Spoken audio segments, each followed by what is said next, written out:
My obeisances to everyone from my heart. Vanchakalpatarubhyascha kripa sindhubhya eva cha patitanang pavanebhyo vaishnavebhyo namo namaha. Our prayers to Srila Prabhupada for his blessings, inspiration, and presence. Nama Om Vishnu Padaya Krishna Prestaya Bhutale Srimate Bhaktivedanta Swami Nitanamane Namaste Saraswati Deve Gauravani Pracharane Nirvishesha Shunyavadi Paskacha Teshe Tarne. Jai. Great to be with everyone, as always. I always like to start with any epiphanies that, or inspiration that anyone has would like to share with us that has come through since we last met. Malati.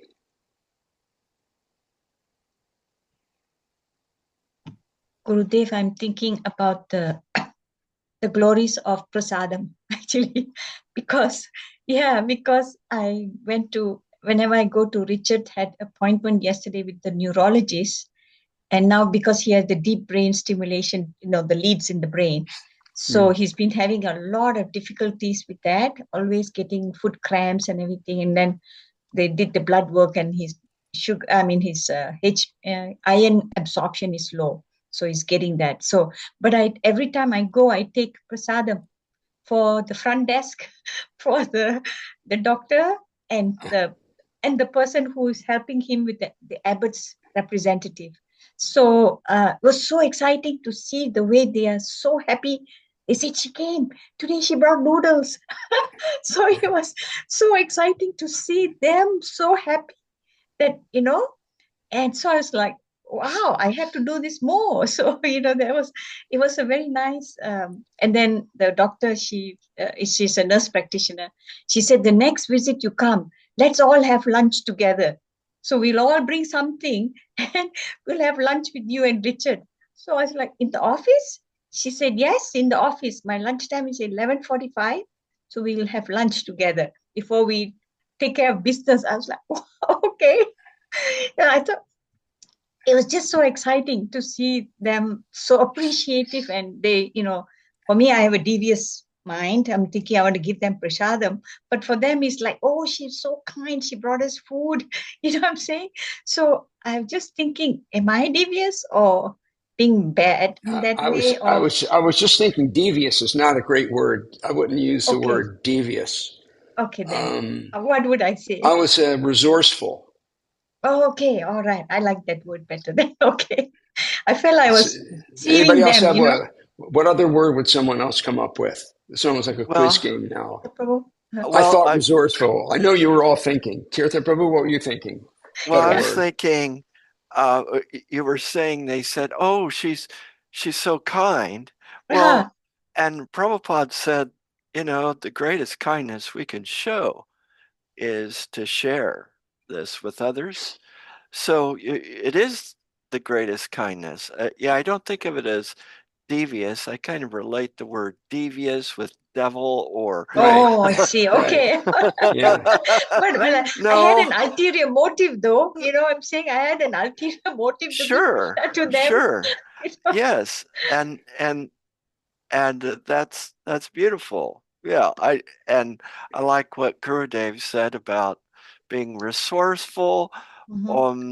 Or I would look at it as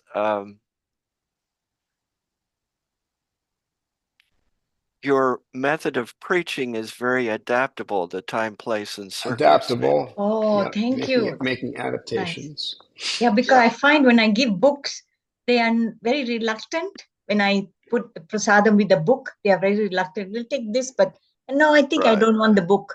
It goes like that. So I said, you know what, let me just do the prasadam. And when the people I know who will take the book as well, then I give them a book with the prasadam. Right. So this is what I was thinking. Oh, okay. Thank you, Gurudev. But how did you handle when she said, we'll all bring something? that's a little tricky. Yeah, Because especially they're true. not gonna. They could be bringing in steak and burgers and Oh no, all because kinds of. yes, I've been with them. Richard has been with them for 5, 6 years now. Before, and so they know they know that I'm vegetarian, that I pray and I don't eat. And then this Alex, who is the Abbott rep, he is the one that is helping Richard to coordinate the generator, like an iPhone, to increase and decrease the dopamine that is supplied in the brain.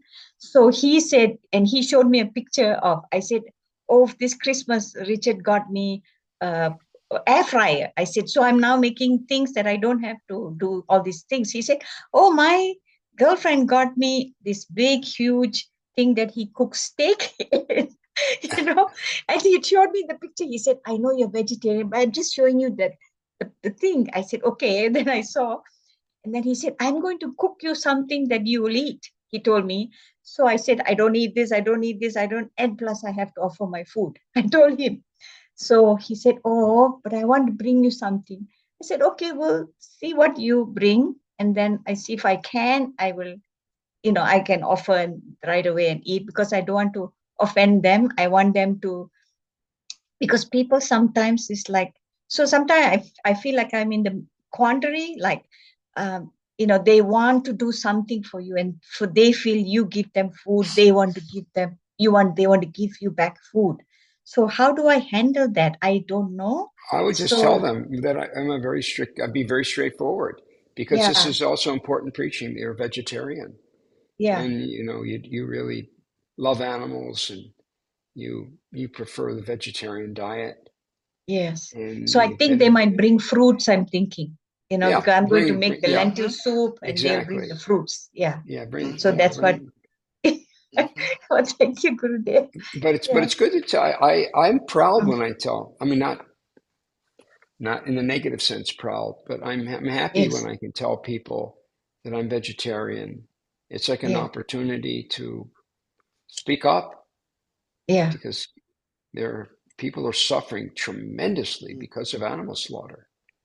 True. Prabhupada Yeah. has told us that the, the the atrocities we see going on in this world, all the wars and etc., it's because of slaughterhouses. Mm-hmm. Primary, that's a main factor. Of course, many things are going on. Karma is not an easy subject. Yes. It's complex, but yeah, I um, May I ask something in that regard, Gurudev? sure. Um, so, people ask me, why are you vegetarian? And, I explain, well, because I do not like to kill animals, because for me, it is a spiritual discipline. It's because I meditate and connect better when I'm not eating animals. Um, they said, oh, okay, but why not eggs? Mm. They're not live, they're not fertilized, they're not living animals. Why not eggs? And I say, well, it's still an egg product, and I said, it's a spiritual discipline for me. And they go, all right, but that answer never feels satisfactory. Yes. And when we Well, say vegetarian, most people in their minds are including eggs in that. Mm. They think vegetarian means eggs. If I say vegan, then they know no eggs. And Mm. yeah, right. Well, one thing is that if you don't, eggs aren't nearly as bad no, as if we could just get so much without making it complicated, then, but if they specifically ask you about eggs, they do. then, yeah, okay, they specifically ask you, Eggs are in everything out here. right? Yes, Eggs are in, they put it in everything. And most of the eggs are probably non-fertile eggs anyway, so it's not like right. you're saving a life. But I explain that in the ancient scriptures, describe that certain foods help to expand your consciousness, and some are sort of contracting the consciousness. And eggs are one of the things. Now, I'm not getting into the mode of ignorance, mode of goodness. We know that they're in the mode of ignorance. So I just explained that it's a great ancient science, and eggs are in that category of something that keeps your consciousness from expanding.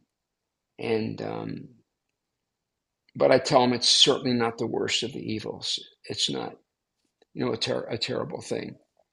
I kind of soften a little bit, but that's basically my answer. Is that I keep it really simple. Mm-hmm. It's an ancient science, and I say that once I became a vegetarian, I wasn't always a vegetarian, and I started eating foods that were highly recommended, like fruits and grains and etc. That I could never go back. I just felt so much better. My consciousness felt so clear. My mind was so clear, and that's kind of where I go with it. Mm-hmm. That in the ancient scriptures, it talks about foods that expand and things that are contractive. I'm thinking that answer would not work real well out here where I live. Ancient scriptures, they're like what? The most ancient of scriptures is the Bible. Okay, then okay, I got it. Then just drop that. Yeah. Just say that would bring up a whole other. That won't keep it simple. It lead to an interesting discussion. Yeah.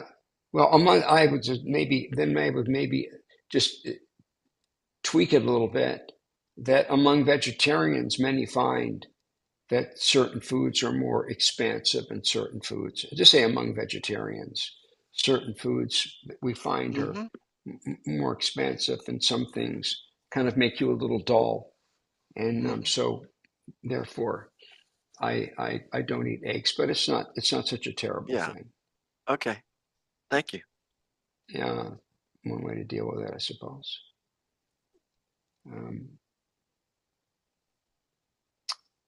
Okay, anyone else have anything that I could share a little? I had someone ask me the other day, this is a common question I get in mentoring devotees, is that they tell me the things they like about, these are new people. They tell me the things they like about or the spiritual practices that they learn from the devotees. And but a common thing I hear is, but I'm not too crazy about japa, just chanting on beads. For example, Tirtha Prabhu and I, when we were preaching at Unity Church, there's this one woman, Francia. Oh, that's it. She'll be back with us. She's on a trip. She's on a cruise again, and she always had a problem with japa. So, but she chants 2 rounds a day, and she says she's liking it more, but it's just not her favorite. And so when this person asked me this question again, which I hear so often, I just had a different, Krishna kind of threw something to me to say that I've never really focused on so much before, but I felt this person was ready to hear. And that is, you may not be able to say this to someone who's totally new, but someone who's starting to know, starting to get into it, and they've made some progress already. And that is,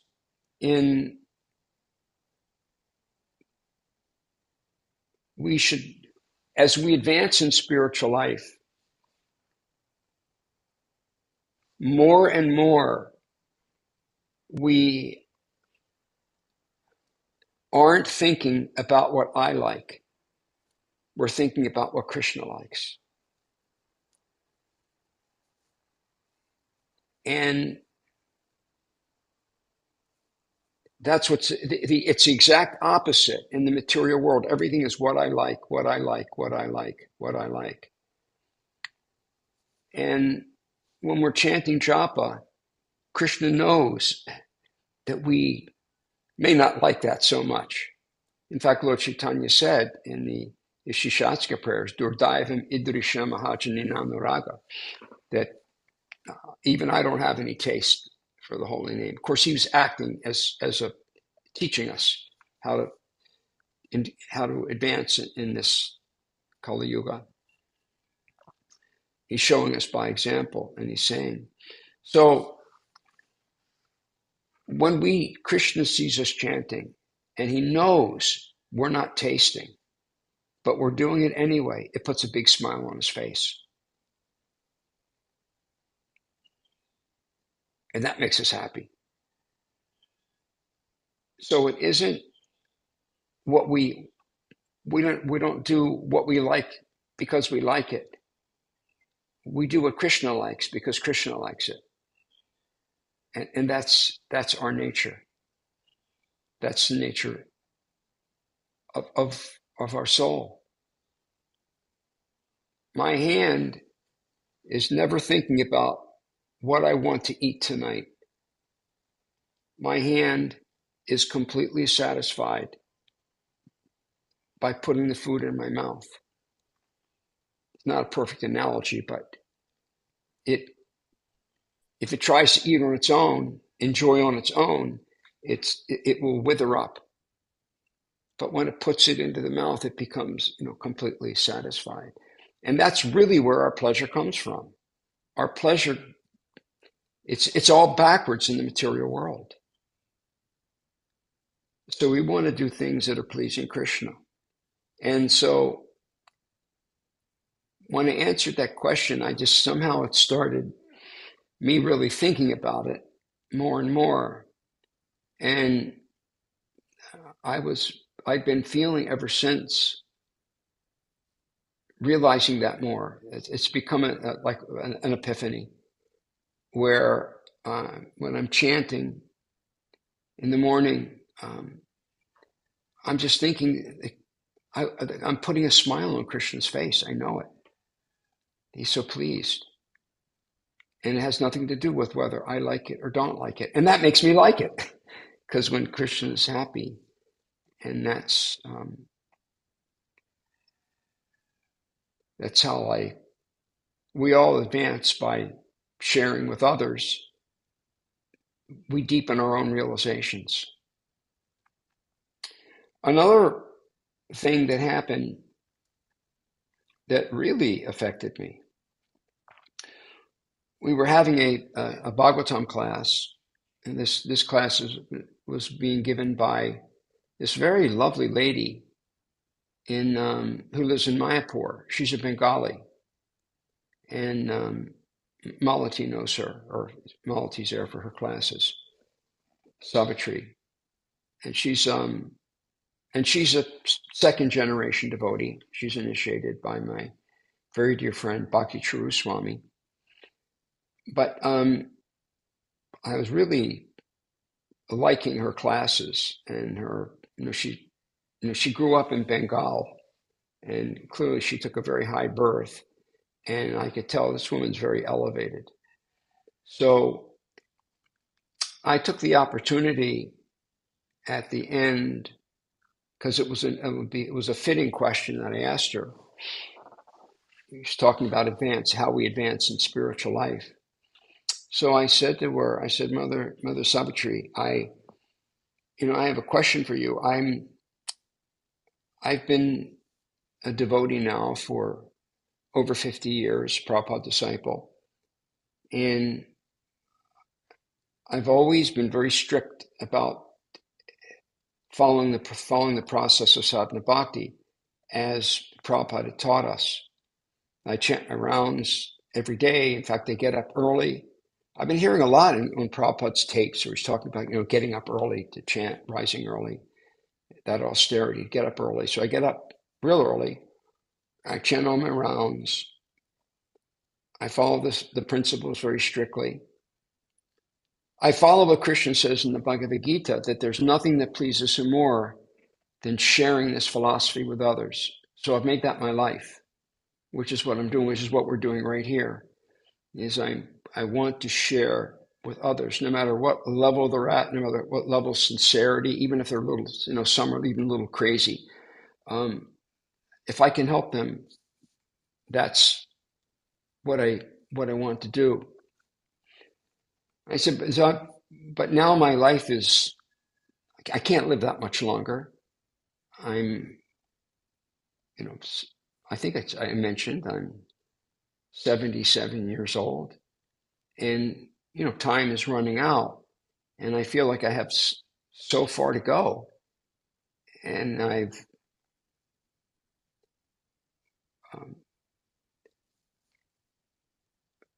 concerned that I've only advanced so much. What are your thoughts? Well, the first thing is she mentioned, which is something I always mention, is Ashabandha, which Rupa Goswami speaks about in our Nectar of Devotion. Ashabandha means hope against hope, that I'm doing the best I can, and I have to leave the rest to Krishna, and I will be successful. Now, when I say doing the best we can, I don't mean somebody who's drinking drinking alcohol and eating meat and so on.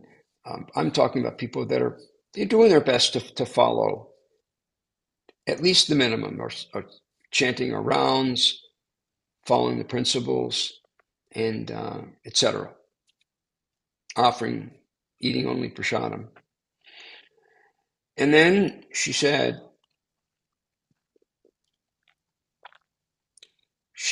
that sadhana isn't enough. Good sadhana isn't enough. She said we have to get from good sadhana to sadhya. Sadhya means the goal. We got to get there. And she said, where we all fall short is not taking advantage of depending and realizing that it really isn't, we can't mechanically advance by really good job, and it's all about Krishna's mercy. And she said what we really have to do is beg Krishna for his mercy. So as she said that, it's like all these bells went off, and I started thinking about the prayers by the great Vaishnavas. Like, I think I gave the example of the song Gopinath, where Bhaktivinoda says, well, the very first, it's three astikas, 3 sets of 8 prayers. And the very first one, he says, is Gopinath, Mama Nivedana Shuno. It means, please hear my prayer. Mama Nivedana Shuno. Vishayi Durjana, which means I'm a great fallen bad person, Durjana. Vishayi, someone who just wants to enjoy the senses. Vishaye Durjana. Sadakamarata, that means that I'm always wanting sense gratification. Sadakama, Kichu nahi moraguna. And if you really look into my heart, Kichu means next to nothing, like a modicum, like a nano drop. Vishayi, Kichu nahi moraguna. You won't find the tiniest good quality in me. And I gave the example of the prayer by Krishna Das Kaviraj, who compiled the Chaitanya Charitamrita, very, very advanced devotee. He said, Jagai madai hoite muni se papishta. That means that I'm more fallen. And he's not making this up. This is actually how he feels. He's a great devotee, but he feels, the more a devotee advances, the more he realizes Krishna is so great, Vaishnavas is so great, and I'm so ugly. Because we can see what's in our hearts. Maybe others can't see it, thank God. Krishna, Guru, that's okay. But God, would you want people to know what's in our hearts? What's in our minds? Would anybody like that to get exposed? So he's saying, Jagai Madai Hoti Munise Papishta, I'm more sinful than Jagai and Madhai. And then he says, Purishera Kita. Purishera means stool. And Kita means worms. Purishera Kita Hoite. Munise Lagishta. That means that I'm lower, Lagishta. I'm lower than worms and stool. This is not hyperbole. This is what he's feeling. I took this as Krishna speaking to me and Prabhupada speaking to me through this woman, that this is what I'm missing. And it was a huge epiphany. Huge. Even though I probably said this myself, but somehow it came through that this is where I'm short. Is I've really got to know that I need more, beg. And boy, it's been a huge boost in my spiritual life by recognizing I'm nothing.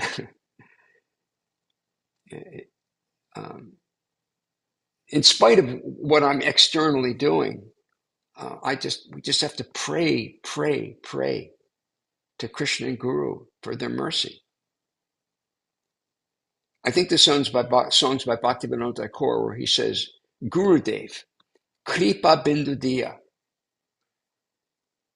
Gurudev, how's the song go? Gurudev, Kripa Bindu Diya Kora Edasi Trinapeka Atihina.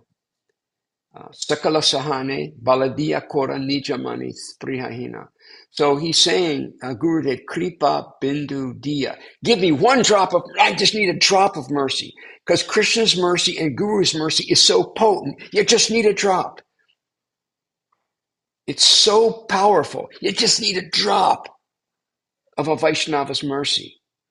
Kripa Bindu Diya. Bindu means a drop. Diya, to give. Kripa Bindu Diya. And Kripa is mercy. Kora Edase. I am your servant. Tranapeka Atihina. It means fallen. I'm very, very low, very fallen. And then it says, Sakala Sahane, which means in all the travails and difficulties of life that we go through, Sakala Sahane, Baladiya. Bala means strength. Diya means to give. Give me strength. Give me the strength, my dear Guru. Give me the strength. Baladiya. Kora nijamani sprihahina. And let me be as you are. So it was a huge epiphany, which I wanted to share with all of you today. And it's been like a super boost. Malati, you were there. You heard that class, yeah? Yes, Gurudev. I heard the class. Mata is really, really good. Whatever she says really comes out from her heart.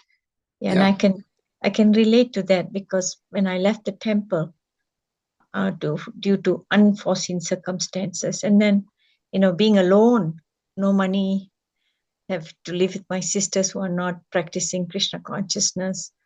And then, no job. And then Richard, he didn't have a job. And Richard also was starting with Parkinson's. So it was very, very frightful at that time. But Krishna took everything away. At one point in time, he was making like 10,000 ringgit. It's like, if you take it, don't convert it. That opulently we had. And then when he takes everything away, sometimes Lord does a lot of things like that for us to realize. And I think that's when the realization, like Mata is saying, beg Krishna. Every day I still beg him, please help me, please help me. Yeah. I'm sitting here, Gurudev, I cannot touch you guys. I cannot see you all, only online. So it's at least most of you go to temple and I'm not able to. And I'm not sad at all anymore. I'm not sad at all. I've accepted that. And I'm so happy that I can do it. But Krishna puts us in situations where we have to understand that there's only he who can help us and me, I'm thinking. So it was, when Mata said that also, brought me to think about, how I can progress further. And Gurudev, not for you, I really don't know what I'll do. And all of, your disciples who are so kind to me. So yeah. Yeah, no matter, we can only do so much. Yes. Yeah. But somehow it came through her really clearly. I really felt as if Prabhupada and Krishna were speaking to me. That, especially Prabhupada, my guru, that this is where I'm falling short. And it's been a huge, huge change in my thinking. That, I just got beg for a drop of that mercy. And I have faith that if we do that, if we really become humble and know that it's, no matter how good the externals look, the bottom line is I'm still got a long way to go, and I'm doing the best I can, which is far from perfect anyway. But I'm doing the best I can, and just begging for that mercy. And that's what, when we read the stories, by the prayers by Bhaktivinoda and Lochandas Thakur and Narottama Das, Govinda Das. I mean, these incredible writers. Their songs they're all about just begging for mercy. And anyway, that had a very strong. It's what I needed to hear, and it came through the mouth of this beautiful woman. That's the sweetest thing about you, Gurudev, how you give us your realizations and help us to realize that such, I'm saying we have no idea the relationship we have with you. The way you teach us through your realizations that we tend to think so that we can get to where you are. You know what I'm saying? Even one step closer to you in that way too. Oh. I really, thank you so much. Kind. Yeah. Kind words. Yeah. The truth. So that was my epiphany, and it made radical change in me, and in my approach in spiritual life. Because I can be a little proud of, okay, I get up early. I get up at 2:30. I chant all my rounds before the sun comes up, even before Bhagavatam class. I'm always in Bhagavatam class. I'm there. I'm never late. When somebody doesn't show up, I end up giving the class. All the externals are there, but it's not enough, and it can make you proud. And it's not mechanical. It's personal. It's just getting the guru to give you that mercy. Just get a little drop is what I need, and we have to beg for it. We have to beg for it. Because we can never deserve it. No matter how hard we try, we can't deserve what we're getting.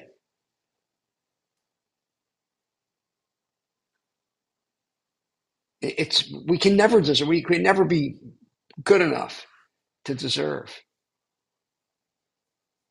Prabhupada's prayers when he came to him, why have you brought me here? How will these people ever hear? But with your mercy, just make me your puppet. Make me dance, make me dance. So that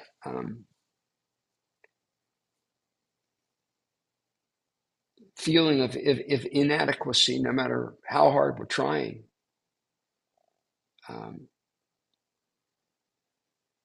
we got to beg. We just got to beg. And it will come. But we got to beg because we can never deserve it. We can't, there's nothing we could do to deserve it. When we realize Krishna, oh my God, falling in love with Krishna, going and being invited back in his abode, how can we ever deserve that? Impossible. But the acharyas teach us to beg. To beg. Prabhupada would sign his letter, "You're insignificant beggar." I think that's how Prabhupada, on that song, that prayer that he made, he signs it, "You're insignificant beggar." Insignificant. So that's how we have to feel. And it's been really helpful. So I hope that helps. Okay, we have some questions. I was talking the whole time. Apologize. Okay, so our first question is from Rasika Pujari. I was listening to a lecture where it was mentioned that Ekadasi is also a Devi, like a divine personality, an expansion of Krishna's energy, a goddess. That's correct. Not much is shared other than that. How can there be good personalities like Tulsi Devi, Ekadasi Devi, and then also be not so good personalities like Maya Devi, both helping us on our spiritual journey back to Godhead? Okay, we have to clarify here. Not so good personalities like Maya Devi. What's the flaw in this? Somebody else speak. What is the flaw in this? Well, what I would say is that, and you can correct me if I'm wrong, Gurudev, you're going to get it. Maya Devi is as a servant, the external potency of Krishna, and that actually she's helping us. She's helping us by showing us the futility of relying on anything other than the Lord, relying on anything other than Krishna. So we see all the inadequacies. So Maya Devi tempts us and tries to distract us until we get to the point that, it's like when I would go to the amusement park as a kid and I'd eat too much cotton candy and funnel cakes and corn on the cob, and I'd start to get sick to my stomach because I began to realize, oh, at first all this tastes good, but after a while I realized this is not good for me. This is not helping me, and then I get on the roller coaster because it's fun, and so Maya Devi is here to teach us. That's my understanding from Vaishnava literature. She has a thankless task. She has a thankless task of being one of my godbrothers, my very dear friend, Madan Mohan. He says, Maya Devi is our sparring partner. I like that. She's our sparring partner. Like boxers, get somebody you're, but they're there to you're sparring. They're there to help you get your strength. So Maya Devi is there rooting for us. She's putting us through the ringer to get us back to Krishna.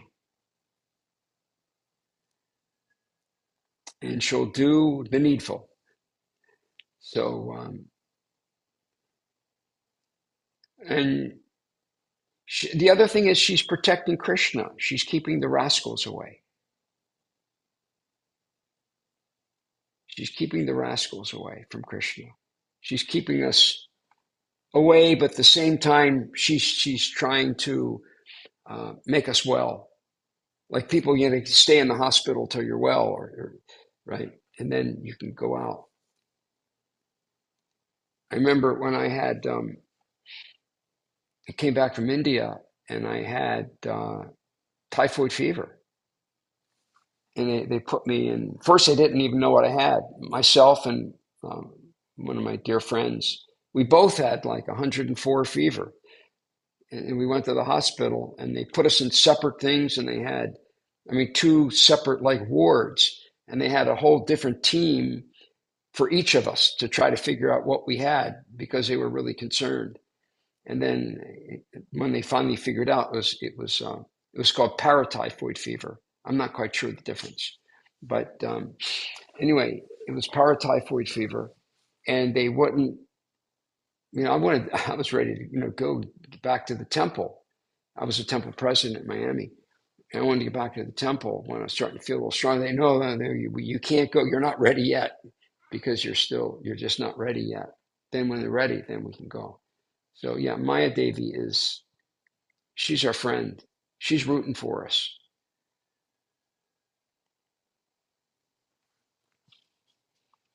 And then your last sentence is, it seems like the innocent souls are put in the middle, while the innocent souls are put in the middle, while these two I guess the good and bad personalities are fighting it out. So yeah, in this Prabhupada talks about the demons and the innocent demons. Basically everybody in this material world is, we've left Krishna. We want to be the enjoyer. That's demoniac, to turn away from Krishna. And those that are innocent, when they hear the message, clearly I look back at my life before I met devotees. I was just out to enjoy whatever felt good. And I was the enjoyer. I was the supreme enjoyer. And things that got in my way, I do the needful and was just looking to enjoy. But when I heard,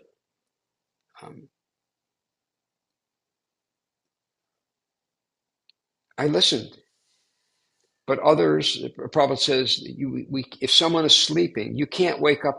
You can wake up someone who's sleeping, but you can't wake up someone who's pretending to be asleep. So those that are not so innocent are those that they don't want to hear. Leave me alone. But sooner or later, Maya will beat them up enough that eventually, because everyone is a pure devotee of Krishna. Every living being, Nitya Siddha Krishna Prem Shuddha Kabonoi, Shravanara Shuddha Chitte Kurye Udoi. Every living entity, even a snake, even Donald Trump, who a character, unbelievable, this guy. But even him, love of Krishna is in his heart. What to speak of some of these really, really demoniac people like Hitler, et cetera, et cetera. Even the snakes, the vicious snakes, their love of Krishna is in their heart. a bacteria. It's a soul. Love of Krishna is in its heart. So we want to help those that we can help. Okay. Rosika, is that all right? Yes, Gurudev, thank you. And then Lakshman Prabhu is saying, Hare Krishna Gurudev, is Bhumi Devi a pure devotee of the Lord? If so, then can you explain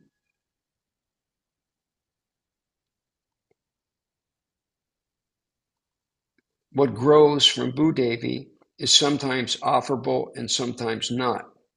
Every part of Tulsi Devi is sacred, including the soil. Should not every part of Bhumi Devi then be sacred? So now Tulsi Devi is a pure devotee. She's a goddess. That's correct. Bhumi Devi is a sort of an expanded consort of Krishna. And she's a personality who, the earth has a personality. This is Bhumi Devi. And she represents tolerance, steadiness, patience, stability. And she's a personality. And let's see, how do I answer the question here?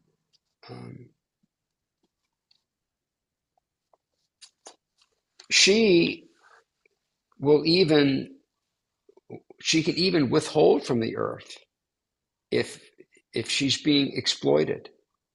And she did. There was a time when nothing would grow because out of compassion for those people that were exploiting her, they didn't want them to be exploiting. So she stopped everything. She wouldn't. So there's a wonderful pastime. I'd have to read back over it to get all the fine details correct. But King Prithu, he was the king at the time, and he very lovingly milked her and protected the earth. And we saw that when Hiranyaksha, the demon Hiranyaksha, was taking all the gold and Hiranyaksha, who knows what Hiranyaksha means? The Sanskrit, Hiranyaksha. I bet Malati knows. Is that love of gold? Is that Hiranyaksha? Like yeah, that's very, very close. Hiranyakashipu, is it like, I remember hearing, right. What's it mean? Okay, Hiranyakashipu means gold and soft bed. Mm. And Hiranyaksha, who was his brother, by the way. Mm-hmm. Hiranya again means gold. Aksha means eyes. Like the name for Krishna is Arvindaksha. Arvind is lotus. One who has beautiful lotus eyes, Arvindaksha. So Aksha's eyes. So one who has eyes for gold. So he was extracting all this gold, and apparently the way the earth is, it has like a center that keeps it in orbit. Like I remember when I was a little kid, I used to go to the golf course. I never played golf, but I went there, and they had these like little ponds where the golfers. I don't know what the golfing term is when it goes into the foul area.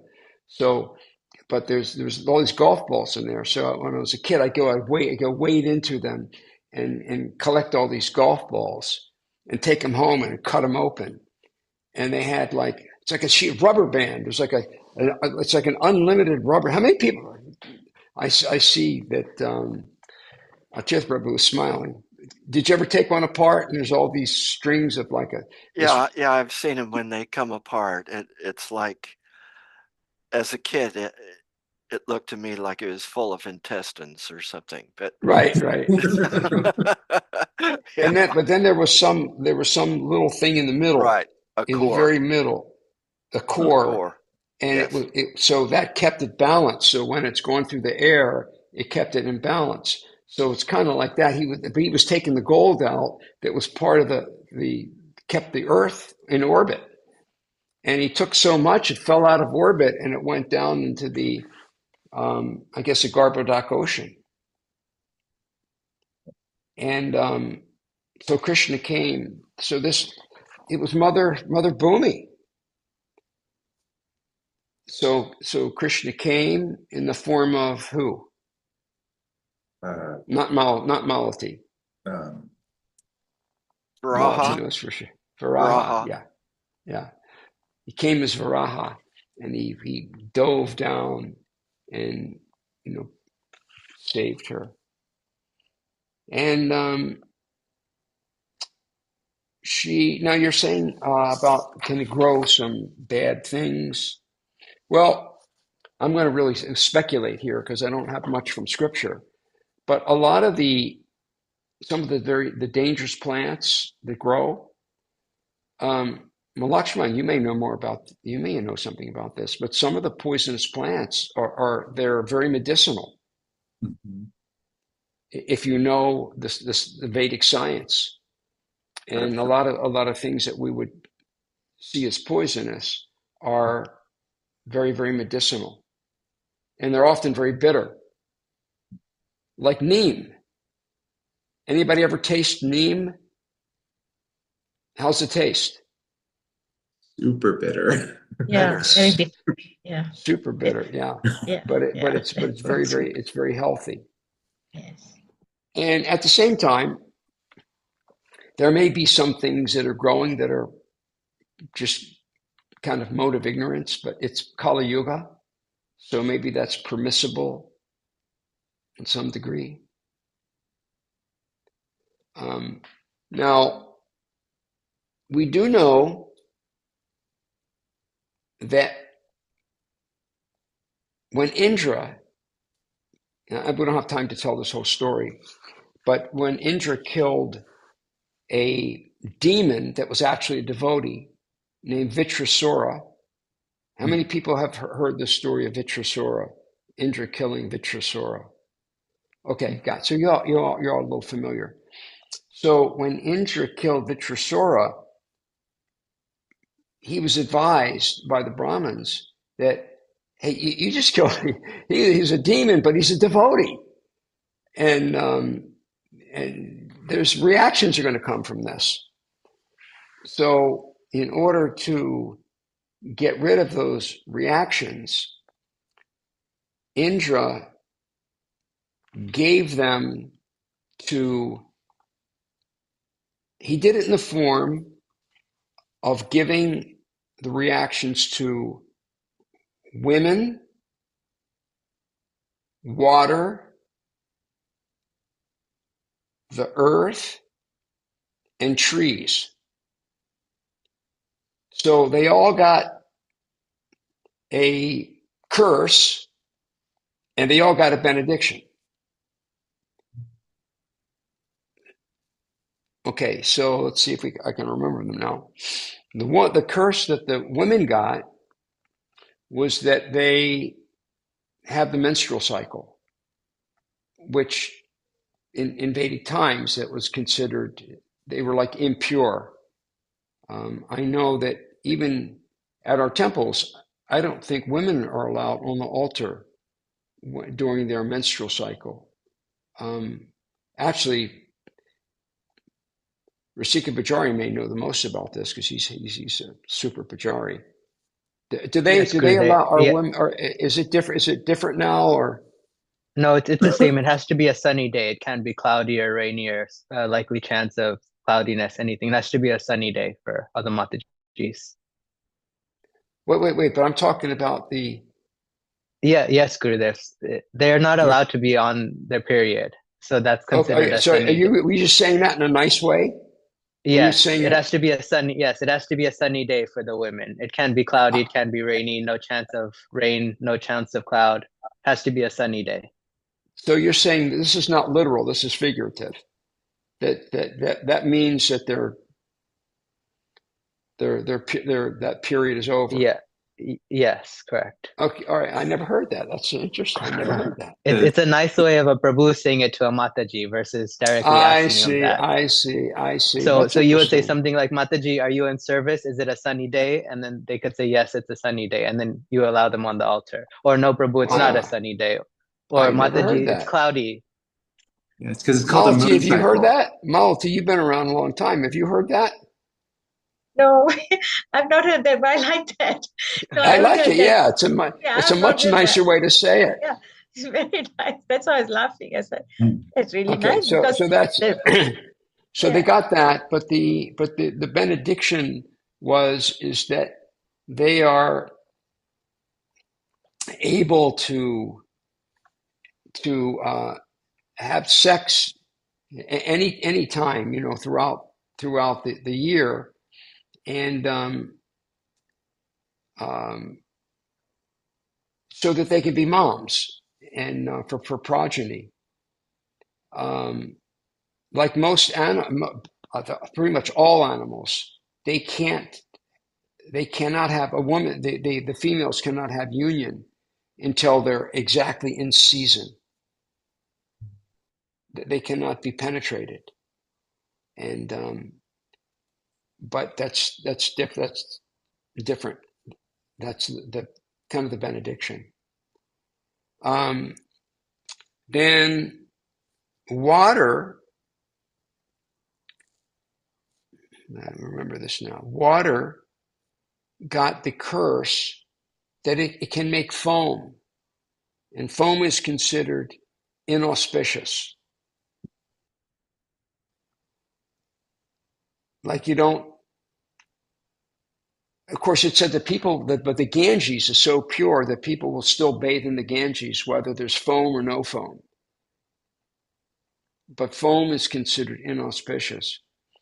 But the benediction of water is that it can assume the shape of wherever it goes.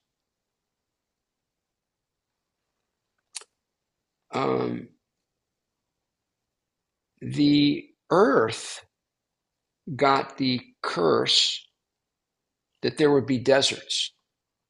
So deserts are considered inauspicious. Maybe that's why there's so many snakes and stuff and scorpions in desert areas. So deserts are considered inauspicious. But the auspiciousness, the benediction they got, was that whether if you dug ditches or if there was you made a hill, it always levels itself. And trees, the curse they got is that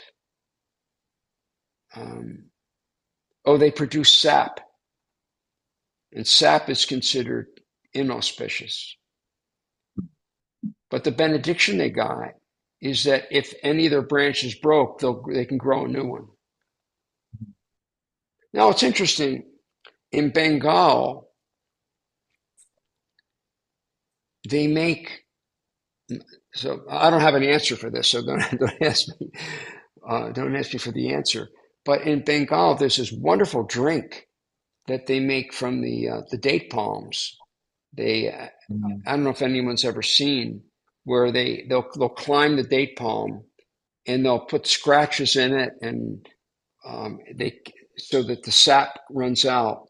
And if you in the morning it's cool at night. It's during the cool season, and you can go out and you buy it in the morning and drink it. It's tastes amazing.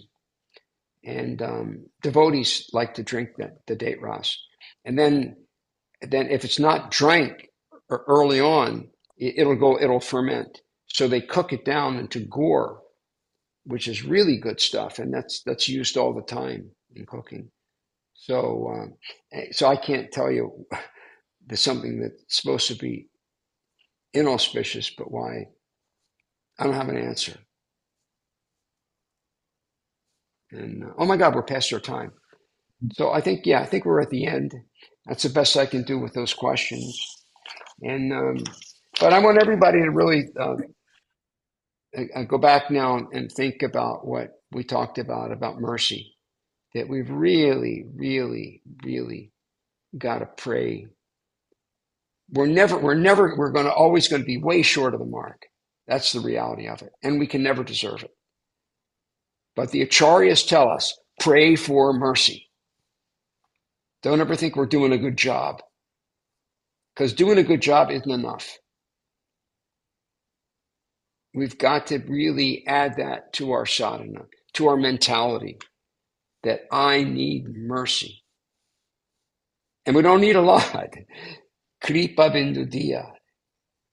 Gurudev, give me just a drop of mercy. So, that's definitely not going away anytime soon in my heart. It's there. I can tell it's there as a permanent for the rest of my days until I finally get that mercy. Then I'm begging, because we'll never, ever, ever be able to deserve it. Never. Impossible. All right, Prabhujis. Wonderful spending time with you. And see everybody back here again next week. Srila Prabhupada ki jai. Gurudev ki jai. Hare Krishna. Jai. Krishna. Hare Krishna. Haribo.